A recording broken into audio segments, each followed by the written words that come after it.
Halo, saya Agus, balik lagi di Kolom Sinema.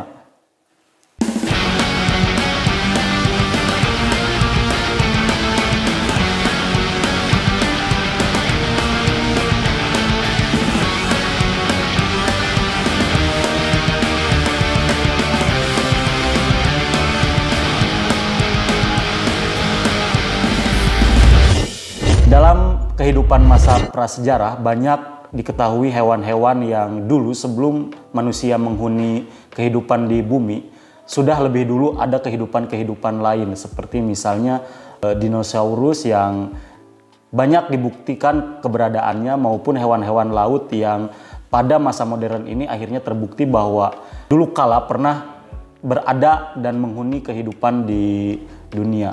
Salah satu yang paling menjadi cerita populer adalah keberadaan seekor ikan prasejarah yang biasa kita dengar dengan nama Megalodon. Megalodon adalah seekor hiu raksasa yang menghuni hutan di bumi pada masa 22 juta tahun yang lalu dan sudah punah sekitar 3 juta tahun yang lalu. Itu dinyatakan oleh para peneliti. Artinya sudah sekitar 26 juta tahun yang lalu ada ekosistem hewan-hewan raksasa yang menghuni kedalaman lautan di dunia.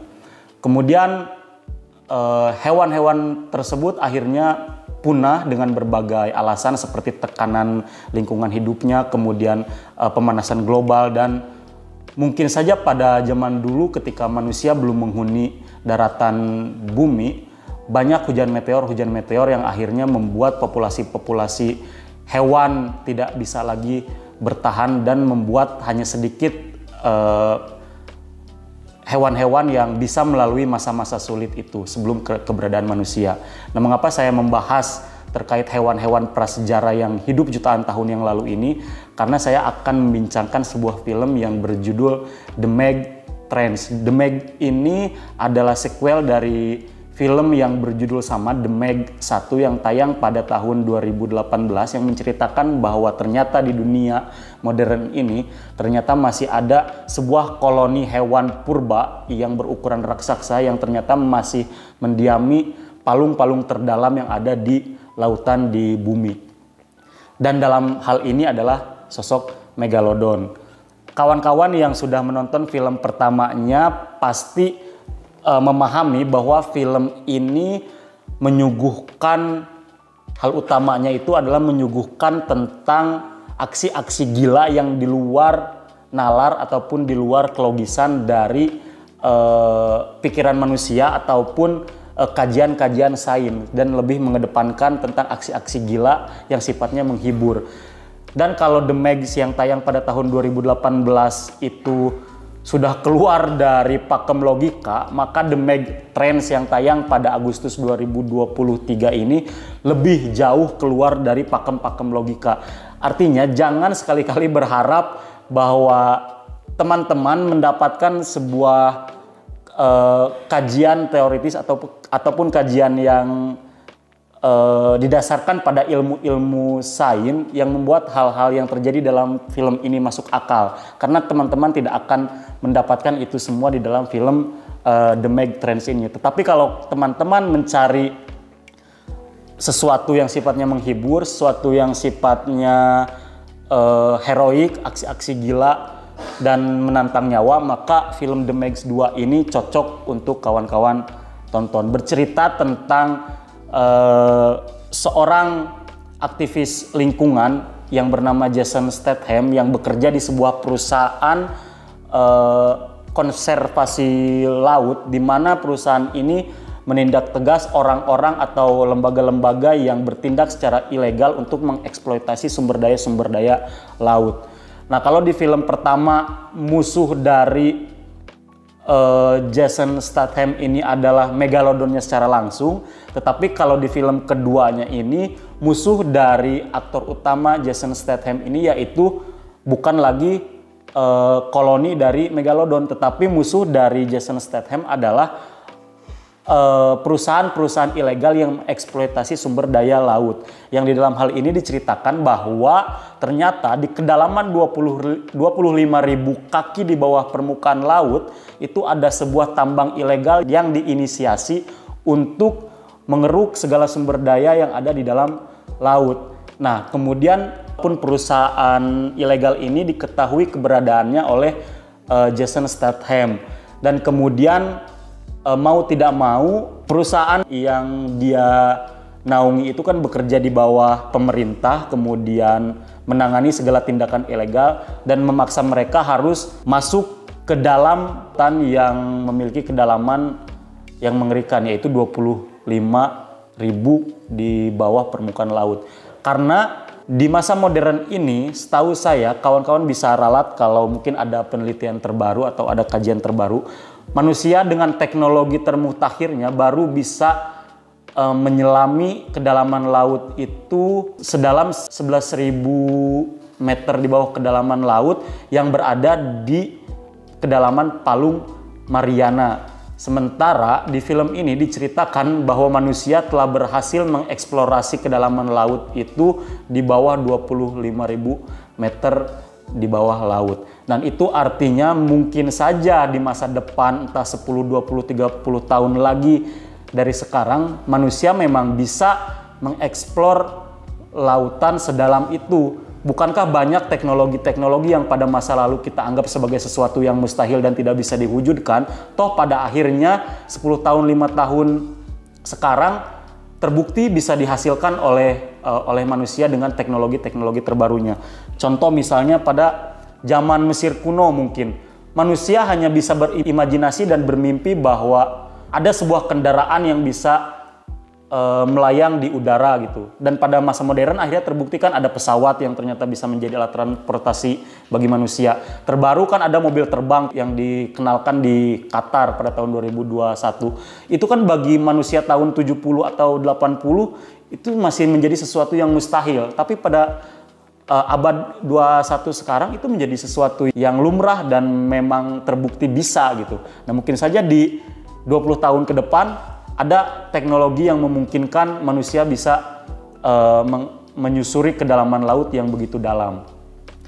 Kemudian terkait megalodonnya sendiri kawan-kawan, hampir seluruh peneliti yang concern terhadap kehidupan di bawah laut itu menyatakan bahwa koloni megalodon sudah tidak memungkinkan untuk bisa beradaptasi di dunia yang modern seperti sekarang. Itu didasari dari perubahan suhu laut, kemudian banyaknya eksplorasi laut yang membuat koloni ini terancam kepunahannya dan tidak bisa lagi beradaptasi dan sebagainya. Tetapi penelitian sendiri menyatakan bahwa dari jumlah permukaan dunia yang sebanyak 70% itu didominasi oleh permukaan laut, hanya baru 5% yang bisa dieksplorasi oleh manusia gitu. Artinya ada 95% kedalaman laut yang masih belum bisa dipetakan oleh umat manusia dan masih menyimpan misteri-misterinya sendiri. 10 tahun terakhir kan banyak tuh hewan-hewan laut yang akhirnya bisa diidentifikasi oleh para peneliti yang pada waktu-waktu sebelumnya belum bisa teridentifikasi gitu. Artinya banyak hewan-hewan yang kemunculannya baru diketahui sekarang dan dinyatakan sebagai hewan yang baru ditemukan, padahal kehidupannya mungkin saja sudah jutaan tahun yang lalu juga berbarengan dengan megalodon ini. Tetapi karena manusia baru bisa menyelami tempat itu sekarang dan akhirnya baru bisa mengidentifikasi jenis hewan-hewan baru itu di masa modern. Bukan tidak mungkin juga sebenarnya kalau banyak koloni-koloni hewan baru yang belum teridentifikasi oleh manusia. Karena di film The Trance ini diceritakan, The Meg 2 ini diceritakan bahwa ternyata megalodon itu hidupnya jauh berada di dasar laut yang terpisahkan antara permukaan laut yang bisa dieksplorasi oleh manusia dan juga kedalaman laut yang ternyata masih banyak gitu. Kita pernah tahu pada tahun 2012 ada sebuah ekspedisi yang dilakukan oleh orang atau peneliti Meksiko, dan peneliti Meksiko itu menyatakan bahwa ada sebuah sungai yang memiliki ekosistemnya sendiri di bawah laut. Itu artinya ada semacam dua permukaan air laut yang berbeda yang saling bertolak satu sama lain, yang tidak bisa atau belum pernah dimasuki oleh manusia. Dan teori ini dipakai oleh film The Meg 2 ini bahwa megalodon yang sebenarnya masih hidup itu ada di bawah laut yang sungguh dalam dan tidak memunculkan dirinya. Adapun megalodon ini akhirnya memunculkan dirinya itu pun diawali dari perusahaan yang melakukan penambangan ilegal dan membuat ekosistem di bawah laut itu terganggu, sehingga membuat megalodon yang ada di film The Trance ini muncul ke permukaan dan akhirnya menyerang manusia di wilayah pesisir. Kita tidak pernah tahu ada apa sebenarnya di dalam 95% kedalaman laut yang belum terjamah oleh manusia. Sepanjang sejarah yang tercatat, manusia sudah mengirimkan 12 orang pertamanya ke bulan dan berhasil mengeksploitasi bulan. Tetapi untuk mengeksploitasi kedalaman laut, yang dalam hal ini adalah Palung Mariana, manusia baru berhasil mengirimkan 4 orang ke tempat terdalam di bumi. Itu artinya apa? Manusia sudah jauh memiliki teknologi yang bisa memetakan bagaimana sistem tata surya ini bekerja, tetapi manusia sama sekali belum bisa memetakan bagaimana laut dengan berbagai misterinya itu bekerja. Dan bagi teman-teman yang penasaran tentang misteri yang ada di bawah laut, saya kira film The Meg 2 ini cocok untuk teman-teman tonton, karena selain ada megalodon, ada juga hewan-hewan purba lainnya dari masa prasejarah yang ternyata masih hidup di kedalaman lautan.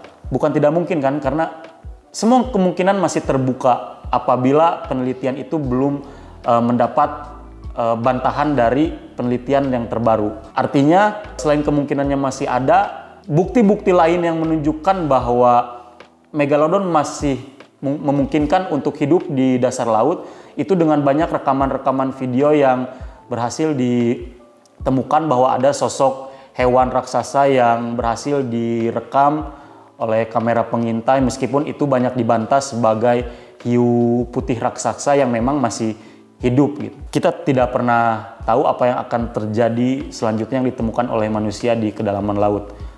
Itu yang bisa saya bincangkan terkait film The Meg 2. Untuk selebihnya kawan-kawan bisa tonton sendiri. Dan kalau kawan-kawan sudah selesai menonton, kawan-kawan bisa memberikan komentar di kolom komentar. Jangan lupa like, komen, dan subscribe setiap konten yang ada di Langgam Pustaka TV. Dan saksikan obrolan-obrolan selanjutnya tentang film ataupun series hanya di Kolom Sinema. Terima kasih.